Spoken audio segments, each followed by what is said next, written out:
Hallelujah. प्रभु का धन्यवाद हो, परमेश्वर की स्तुति हो।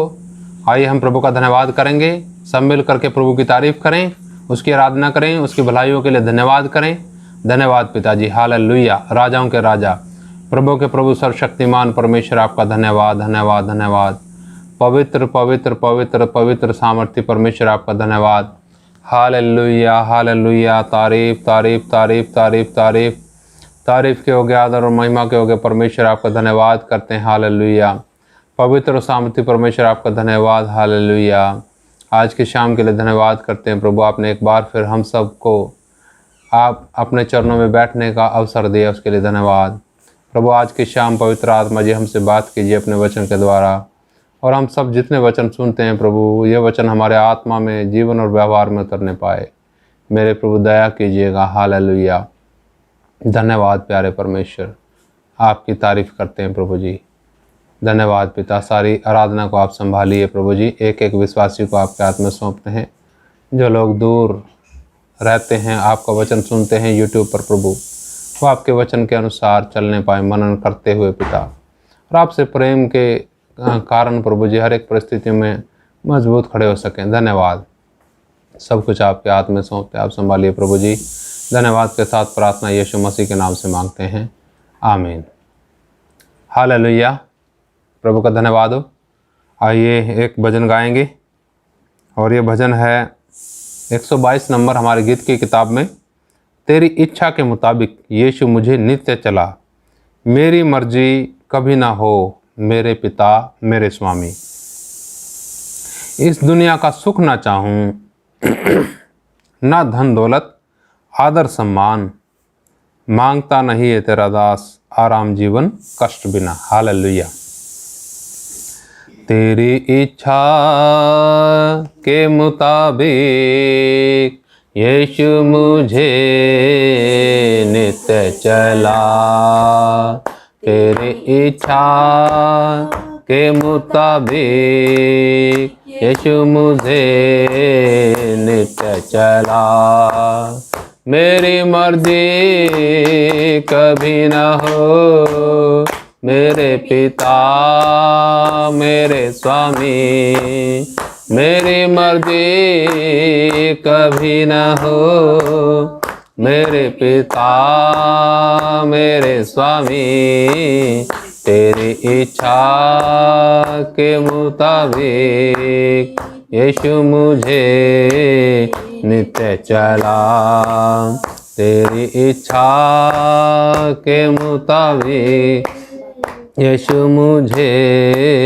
नित्य चला।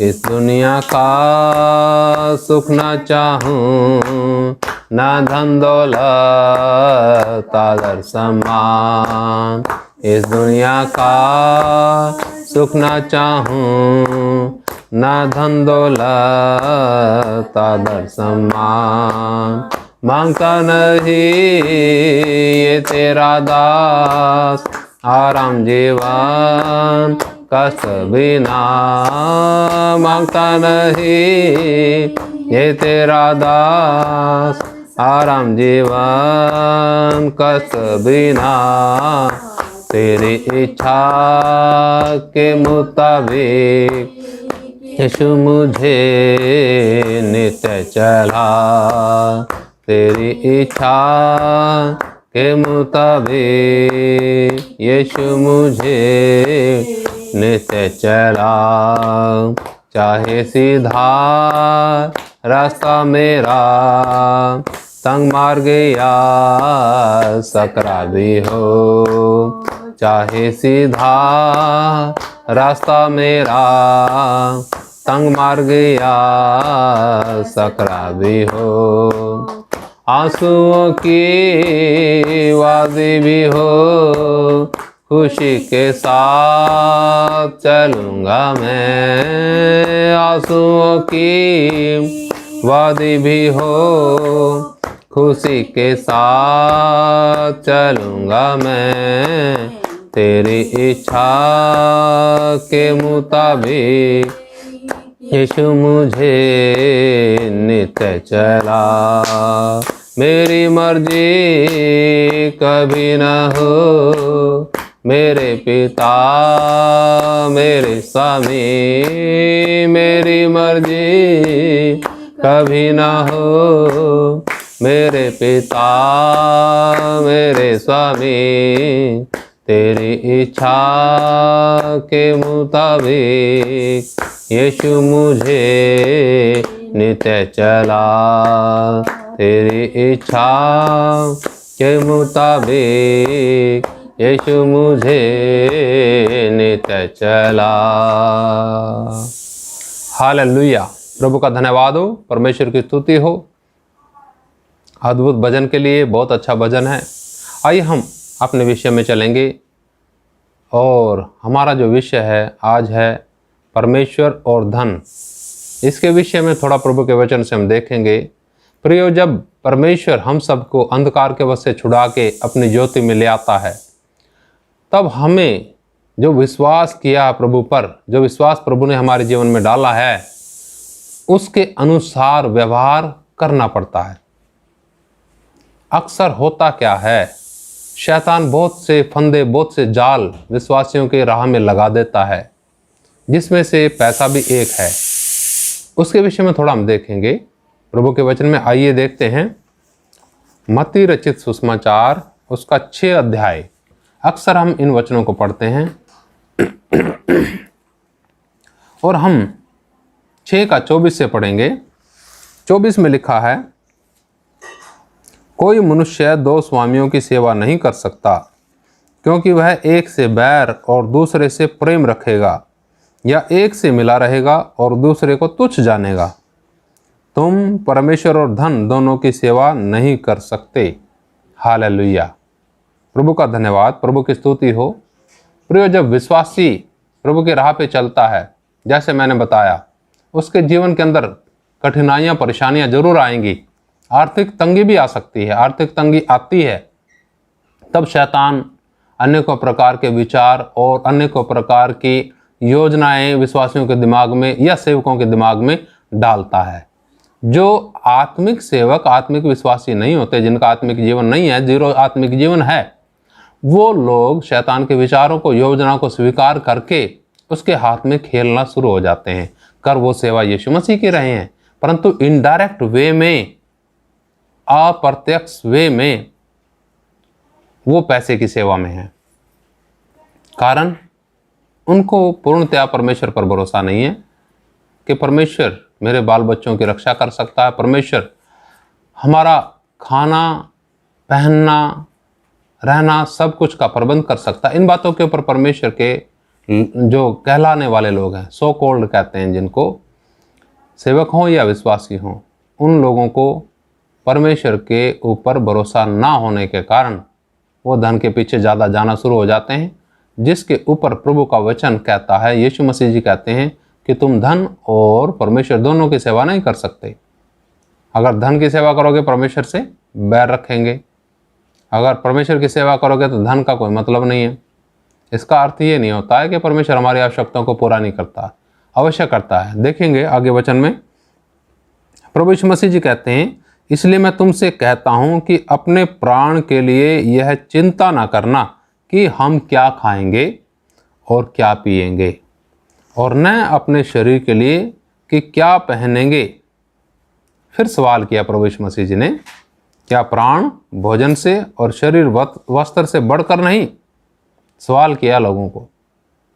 चिंता करते हैं खाने के लिए, चिंता करते हैं पहनने के लिए। सवाल किया, क्या शरीर और लिखा वचन में प्राण भोजन से और शरीर वस्त्र से बढ़कर नहीं?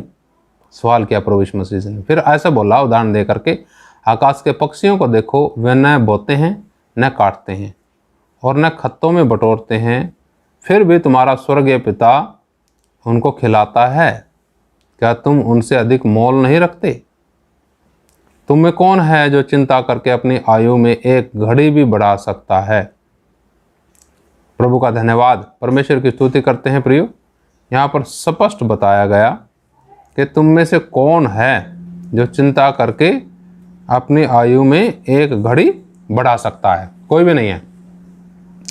प्रभु यीशु मसीह जी कहते हैं कि तुम्हारा स्वर्गीय पिता जब पक्षियों को जो न बोते हैं और न काटते हैं उनको खिला सकता है, क्या तुम्हें नहीं खिला सकता? क्या तुम उनसे अधिक मोल नहीं रखते? सवाल करता है प्रभु यीशु मसीह जी। आप अपने घर में बैठ करके आराधना में जब वचन पढ़ते हैं या व्यक्तिगत वचन पढ़ते हैं तो इनके ऊपर मनन कीजिएगा कि प्रभु यीशु मसीह जी आपसे क्या बात करते हैं। क्या आप भरोसा रखते हैं इस वचन पर? इसलिए मैंने बोला, बहुत से लोग प्रभु पर भरोसा ना करने के कारण अपने रास्ते से भटक जाते हैं। उनके कार्यों में परमेश्वर के प्रेम की बजाय, यानी जो भी कार्य करते हैं, सेवा करते हैं, उसके पीछे परमेश्वर के प्रेम की बजाय लोभ की भावना बढ़ जाती है, जिससे हम देखते हैं लोगों के अंदर जीवन नहीं आता। सुनते रहते हैं वो लोग, उनके व्यवहार में कुछ नज़र नहीं आता। क्यों? क्योंकि उनको सिखाया गया ऐसे व्यक्तियों के द्वारा जिनके जीवन के अंदर लोभ है, लोभ के कारण सारे कार्य करते हैं वो। देखिए प्रभु का वचन क्या कहता है, जब हम देखेंगे आगे 31 वचन में, इसलिए तुम चिंता करके यह न कहना कि हम क्या खाएंगे या क्या पिएंगे या क्या पहनेंगे, क्योंकि अन्य जाति इन सब वस्तुओं की खोज में रहते हैं, पर तुम्हारा स्वर्गीय पिता जानता है कि तुम्हें इन सब वस्तुओं की आवश्यकता है। अगर हम इन सब की खोज में रहेंगे तो प्रियो किसके समान गिने गए? एक विश्वासी के समान ने, अन्य जाति लिखा यहाँ पर, उसके समान गिने गए। उनमें और हमें कोई फर्क नहीं है। वो भी चिंता करते हैं और हम भी चिंता करते हैं। चिंता कौन करेगा? चिंता वही करेगा जिसको परमेश्वर भरोसा नहीं है कि परमेश्वर मुझे खिला सकता है। जिस परमेश्वर ने, सर्वशक्तिमान परमेश्वर ने जमीन आकाश बनाया, सारी कायनात और ये ब्रह्मांड जो सब हम देखते हैं, सारी सृष्टि को देखते हैं, ये सब कुछ बनाया और जिसे वो संभालता भी है, क्या वो आपको नहीं खिला सकता? सिर्फ जो बात है वो है विश्वास की और भरोसे की। हम अपने जीवन में परमेश्वर के ऊपर भरोसा रख के परमेश्वर को क्या करते हैं? महिमा करते हैं। और जब हम उस पर भरोसा नहीं करते प्रियो, तो हमारे जीवन के द्वारा उसको महिमा नहीं मिलती, बल्कि उसका अपमान होता है कि वो योग्य नहीं है हमें संभालने के। इसलिए समझिएगा प्रभु का वचन क्या कहता है। यीशु मसीह जी क्या कहते हैं इस परिस्थिति के विषय में, जब ऐसी कठिन परिस्थितियों में, आर्थिक तंगी में दुनिया गुजर रही है, विश्वासी लोग गुजर रहे हैं, पैसे की परेशानी है, काम की परेशानी है, शैतान चिंताएं लेके आएगा कि कैसे चलेगा, बार बार दिमाग को घुमाएगा और वचन से हटाएगा, संगति से हटाएगा। प्रिय प्रभु यीशु मसीह जी क्या कहते हैं ऐसी परिस्थिति में? बड़े ध्यान से सुनिएगा। इसी का 6 अध्याय का जब हम पढ़ेंगे 8 वचन, यहाँ पर लिखा है, इसलिए तुम उनके समान ना बनो, क्योंकि तुम्हारा पिता तुम्हारे मांगने से पहले ही जानता है कि तुम्हारी क्या क्या आवश्यकता है। हालेलुया, प्रभु का धन्यवाद, परमेश्वर की स्तुति हो। परमेश्वर का धन्यवाद करते हैं उसके प्रेम के लिए, क्योंकि वो हमारे मांगने से पहले ही जानता है कि हमारी क्या क्या आवश्यकता है, हमारी क्या क्या अभिलाषा है। इसको वो पूरा नहीं करेगा, परंतु हमारी सारी आवश्यकताओं को पूरा करता है, क्योंकि उसको मालूम है मेरे बेटे को, मेरी बेटी को किस किस चीज़ की आवश्यकता है। याद रखिएगा, यहाँ पर अभी हमने वचन में पढ़ा था, इसका जो 24 वचन में, 6 अध्याय का 24 वचन में, कोई मनुष्य 2 स्वामियों की सेवा नहीं कर सकता, यानी पैसे और परमेश्वर की सेवा एक साथ नहीं कर सकते। एक ही की सेवा हो सकती है, एक से मिला रहेगा और दूसरे से क्या करेगा? बैर करेगा। हम लोग जो परमेश्वर ने अंधकार के वश से छुड़ाए, और हम लोगों को जो सबसे बड़ी आशीष मिली है वो ये है कि हमारे जीवन में यीशु मसीह आ गया। हालेलुया, हमारे जीवन में उद्धार उसने हमारा किया, हमारे पापों को उसने अपने ऊपर उठा करके हमारे पापों की कीमत चुका दी। हालेलुया, हमें श्राप से, हमें पाप से छुड़ा लिया और नरक के रास्ते से हटा के स्वर्ग के रास्ते पर खड़ा किया। प्रभु का धन्यवाद। और चलने में भी हिम्मत सामर्थ्य वो देता है। प्रियो, जब उसने इतनी बड़ी आशीष हमें दे दी, क्या वो रोटी कपड़ा मकान नहीं देगा? जब वो पशुओं की, जानवरों की, सब की रक्षा करता है और उनकी पूर्ति करता है हर चीज़ की, क्या आपकी और हमारी नहीं करेगा? परंतु समस्या कहाँ आती है? ज़रूरतों की पूर्ति की समस्या नहीं आती, समस्या आती है लोभ की, लालच की, दूसरे को देख करके आगे बढ़ने की कि मैं भी उसके समान हूँ। परंतु जब हम प्रभु यीशु मसीह को जानते हैं अच्छे से, तब हम किसी के समान नहीं बनने की कोशिश करेंगे। हम अगर बनने की कोशिश करेंगे तो यीशु मसीह जी के समान बनने की कोशिश करेंगे। हालेलुया। देखिए थोड़ा वचन में और देखते हैं हम। आइए हम देखते हैं इब्रानियों की पत्री उसका 13 अध्याय। इब्रानियों की पत्री उसका 13 अध्याय, ये मुख्य वचन है जो हमें क्या करेंगे, उन बातों का जवाब देंगे जो शैतान कठिन परिस्थितियों में जब हम गुजरते हैं उस समय लेकर के आता है। देखते हैं इब्रानियों 13 अध्याय उसका 5 वचन, लिखा तुम्हारा स्वभाव लोभ रहित हो और जो तुम्हारे पास है उसी पर संतोष करो, क्योंकि उसने आप ही कहा है मैं तुझे कभी ना छोड़ूंगा और न कभी तुझे त्यागूंगा। हालेलुया। प्रभु कहता है कि तुम्हारा स्वभाव क्या हो, लोभ रहित हो। प्रभु का वचन कहता है तुम्हारा स्वभाव लोभ रहित हो, यानी उसके अंदर लोभ ना हो, लालच ना हो। कोई समस्या नहीं है। जब जानवरों को खिलाता हमें भी खिलाएगा। उनको इस पृथ्वी को घास, इतनी उत्तम सुंदर घास पहनाता है, घास का पहनावा पहनाता है, क्या आपको और हमें नहीं पहना सकता हो? प्रभु का धन्यवाद उस प्रेमी परमेश्वर के लिए। उसके वचन में लिखा है कि तुम्हारा स्वभाव क्या हो, लोभ रहित हो। अगर लोभ होगा प्रियो तो विश्वास नहीं होगा उस जगह। वचन में आगे बताया गया कि जो तुम्हारे पास है उसी पर संतोष करो। आधी समस्या तो व्यक्ति की यहीं चली जाती है, यहीं खत्म हो जाती है। नहीं तो बहुत से लोग है ना, क्या करते हैं, जो नहीं मिल जाए, जिसके यहाँ जो भी देखें उसी को उठाने की कोशिश, या किसी अच्छे व्यक्ति को देखा भौतिक तौर से, धनाढ्य व्यक्ति को देखा, कुलीन व्यक्ति को देखा, उसी के समान बनने की कोशिश। प्रियो, जो भी हमारे पास है हम संतुष्ट रहें। सबसे बड़ी आशीष तो मिली है ना हमें, प्रभु का धन्यवाद। फिर आगे लिखा है, प्रभु कहता है कि मैं तुझे कभी ना छोड़ूंगा और न कभी तुझे त्यागूंगा। अगर हम संतोष के साथ उसके पीछे चलते हैं, संतुष्टि के साथ उसके पीछे चलते हैं, तो वो कहता है कि मैं तुझे कभी ना छोड़ूंगा और ना तुझे कभी त्यागूंगा। फिर आगे लिखा है, इसलिए हम निडर होकर कहते हैं प्रभु मेरा सहायक है, मैं कभी ना डरूंगा, मनुष्य मेरा क्या कर सकता है। हालेलुया। सोचिए प्रभु क्या कहता है, ठीक है, और हम क्या कहते हैं। प्रभु कहता है ना मैं तुझे छोड़ूंगा ना त्यागूंगा। क्या आपको प्रियो उसके वचन पर, उसके वायदे पर भरोसा है? अगर भरोसा है तो बड़े ही विश्वास के साथ और संतुष्टि के साथ कहिए आप कि प्रभु मेरा सहायक है, मैं ना डरूंगा।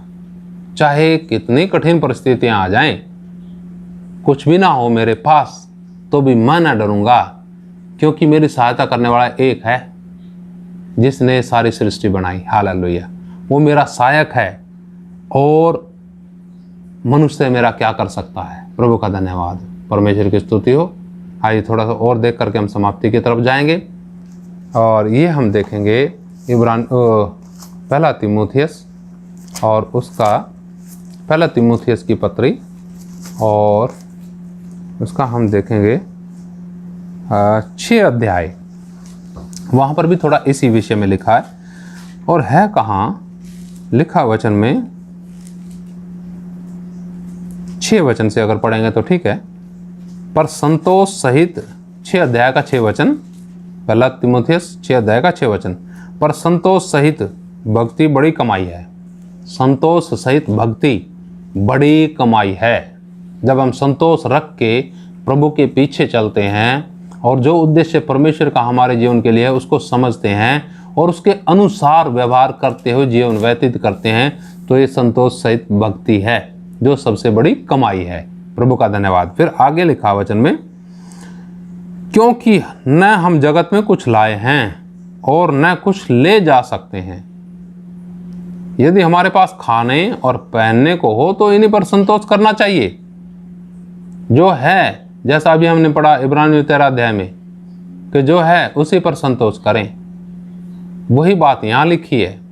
और 9वें वचन में लिखा है, पर जो धनी होना चाहते हैं उनके लिए चेतावनी लिखी है इधर, कि वे ऐसी परीक्षा और फंदे में फंसते हैं जो बहुत सी व्यर्थ और हानिकारक लालसाओं में फंसते हैं, जो मनुष्यों को बिगाड़ देती है और विनाश के समुद्र में डुबा देती है। क्योंकि रुपये का लोभ रुपया का लोभ, लिखा रुपया नहीं पर रुपया का लोभ, ठीक है। पैसा नहीं, पैसा खराब नहीं है अपने आप में, पर उसका लोभ खराब है, लालच खराब है। रुपया का लोभ सब प्रकार की बुराई की जड़ है, जिसे प्राप्त करने का प्रयत्न करते हुए बहुतों ने विश्वास से भटक कर अपने आप को नाना प्रकार के दुखों से छलनी बना लिया। प्रभु का धन्यवाद हो प्रियो इन वचनों के लिए जो आज प्रभु ने हमें दिए। हमें क्या करना है, उन लोगों के समान नहीं चलना जो सोचते हैं कि मांगे जाओ मांगे जाओ, क्योंकि परमेश्वर हमारा सहायक है, मददगार है, हर एक कठिन परिस्थिति में हमारे साथ है और हमारे मांगने से पहले जानता है कि हमारी क्या आवश्यकता है। पर हमें करना क्या है, हमें संतुष्ट रहना जो परमेश्वर ने हमें दिया, क्योंकि यहाँ वचन में लिखा रुपया का लोभ सब प्रकार की बुराई की जड़ है, जिसे प्राप्त करने का प्रयत्न करने वाले लोगों ने अपने आप को बहुत से दुखों के द्वारा छलनी बना लिया। क्योंकि लालसाएं उत्पन्न होती हैं, लालसाएं क्या करती हैं, गुनाह की तरफ लेके जाएंगी। प्रिय प्रभु का वचन कहता है कि हम सावधानी से प्रभु के चरणों में जीवन व्यतीत करें और पूरा भरोसा परमेश्वर पर रखें और प्रयत्न ना करें अमीर बनने का, पर प्रयत्न करें ऐसा जीवन जीने का जिस जीवन को देख करके परमेश्वर का मन खुश हो, परमेश्वर को हमारा जीवन भाए। प्रभु का धन्यवाद, परमेश्वर आपको ऐसी समझ दे, ऐसी बुद्धि दे कि आप इस वचन को समझने पाएं और मनन करने पाएं और आपके जीवन में जो भी है आपके पास उसी पर संतुष्ट हों। धन्यवाद प्रभु का। आइए हम प्रार्थना करेंगे। धन्यवाद पिताजी, आपका धन्यवाद करते हैं आज की शाम के लिए, उत्तम वचनों के लिए धन्यवाद करते हैं। प्रभु आपने इस योग्य बनाया, हिम्मत और सामर्थ्य के आज की शाम बैठ करके आपके वचनों के ऊपर मनन करने पाएँ। जितने भाई बहन प्रभु जी आपका वचन सुनते हैं, इन सब के जीवन में, आत्मा में, व्यवहार में प्रभु जी ये वचन उतरने पाए। प्यारे पिता, हमें सबसे बड़े आशीष जो प्राप्त की वो आप हैं पिता, हमारी आशीष आप हैं, हमारा हिस्सा आप हैं, हमारा सब कुछ आप हैं प्रभु। धन्यवाद पिता सारी बातों के लिए। एक एक भाई बहन को संभालिए अपने वचन के वायदे के अनुसार प्रभु, क्योंकि आपने कहा मैं ना तुझे छोड़ूंगा ना त्यागूंगा। प्रभु हमारे भाई लोग और हम सब भी पूरे विश्वास के साथ कहने पाएँ कि प्रभु मेरा सहायक है, मैं न डरूंगा, मनुष्य मेरा क्या कर सकता है। धन्यवाद प्रभु, आपने बीते समय में सहायता की और आगे भी आप ही संभालेंगे। धन्यवाद पिता, प्रार्थना सुनने के लिए धन्यवाद। प्रार्थना यीशु मसीह जी के नाम से मांगते हैं, आमीन। हालेलुया। प्रभु का धन्यवाद हो, परमेश्वर की तारीफ हो। इन वचनों पे मनन कीजिएगा। प्रभु आप सबको आशीष दे और विशेष करके आत्मा में बढ़ाए। सबको जय मसीह की। मारना था, यीशु मसीह जल्दी आने वाले हैं।